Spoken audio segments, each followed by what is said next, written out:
শুভ সন্ধ্যা বন্ধুরা। আজকে আবার এক নতুন একটা মাছের রেসিপি নিয়ে এসেছি। আজকে হচ্ছে গাংধরা মাছের রেসিপি। এই মাছটি ঠোঁটটি বড়, খুব লম্বা হয়। যেহেতু মাছের দোকান থেকে কাটিয়ে নিয়ে এসেছে, তাই দেখাতে পারলাম না গোটা মাছটা। এভাবে মাছগুলো ভালোভাবে কেটে নিয়ে পরিষ্কার করে রেখে দিয়েছি। ঠোঁটগুলোকে আগেই মাছের দোকান থেকে কেটে দিয়েছি। এই পাতুরি করার জন্য ধনেপাতা নেব, পেঁয়াজ কলি, কলা পাতা লাগবে। প্রথমে মাছগুলোকে একটি পাত্রে নিয়েছি। এবার সমস্ত মশলাগুলো এক এক করে মেশাবো। দেখুন, প্রথমে হলুদ দিয়ে দিলাম, হলুদ দিয়ে ভালো করে মাখিয়ে নেব। এরপর লঙ্কা গুঁড়ো, যে যেমন ঝাল খান সেই অনুযায়ী লঙ্কা গুঁড়ো দেবেন। পেঁয়াজ কুচিগুলোকে কুচো করে রেখেছিলাম, পেঁয়াজগুলোকে দিয়ে দিচ্ছি। অল্প পেঁয়াজ দেবেন, বেশি পেঁয়াজ দেওয়ার দরকার নেই। পেঁয়াজগুলো আমি যেহেতু দিচ্ছি।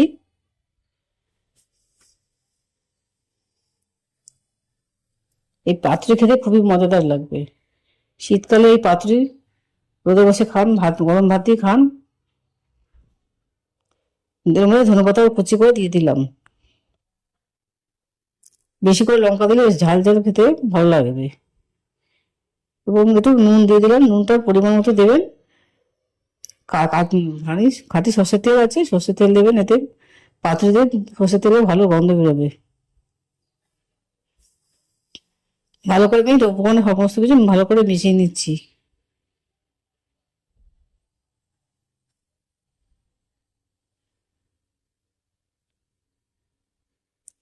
এই পাতুরি খেতে খুবই ভালো লাগবে। বাড়িতে অবশ্যই বানিয়ে দেখবেন। যে কোনো মাছের পাতুরি এই কলা পাতা মুড়িয়ে খেলে কলা পাতা যে গন্ধটা আসে মাছের মধ্যে উঠে আসে, এতে ফ্লেভারটা আরো দারুণ এসে যায়। সামান্য ভিনিগার দেবো। আপনারা লেবু রস দিতে, ভিনিগার না থাকলে আপনারা লেবু রসও দিতে পারবেন। এই রান্না যদি আপনার পছন্দ হয়ে থাকে, লাইক এবং সাবস্ক্রাইব করবেন, কমেন্টে আমাকে জানাবেন। এই রান্না বাড়িতে অবশ্যই ট্রাই করে দেখবেন।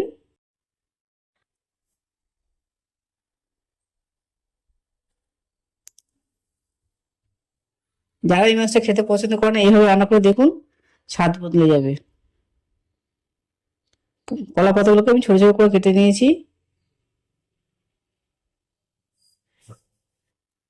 কলা পাতা ভালো করে পরিষ্কার করে ধুয়ে নেবেন, এর মধ্যে অনেক সময় পোকামাকড় থাকতে পারে।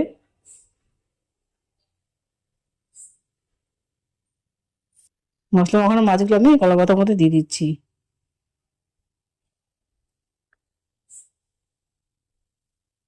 ও ভালো করে একটু প্যাকিং করতে হবে। ভালো করে কলা পাতাগুলোকে মুড়িয়ে নেবেন।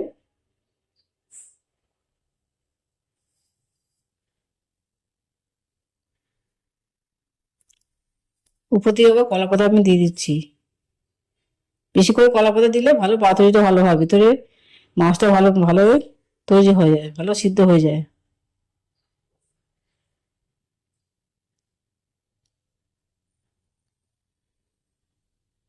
আমি একটা চাটু নিয়ে নিয়েছি, ওর মধ্যে আমি পাতুরিটাকে ভালো করব। ওর মধ্যে আমি ভালো করে কলা পাতাটা মুড়িয়ে নিচ্ছি, মাছটা দিয়ে ভালো করে মুড়িয়ে নিলাম।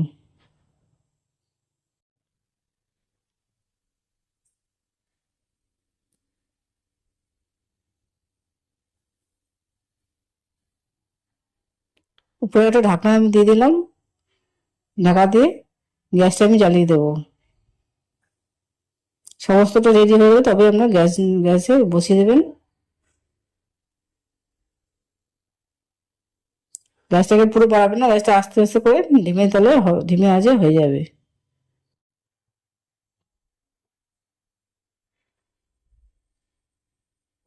উপরে একটা আমি নোড়া দিয়ে দিয়েছি, যাতে ভালো চাপে চাপে ভালো দম দম হয়ে যায়।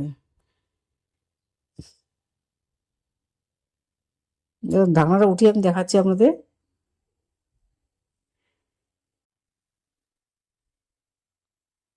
দেখুন দারুণ ভাবে সিদ্ধ হয়ে গেছে।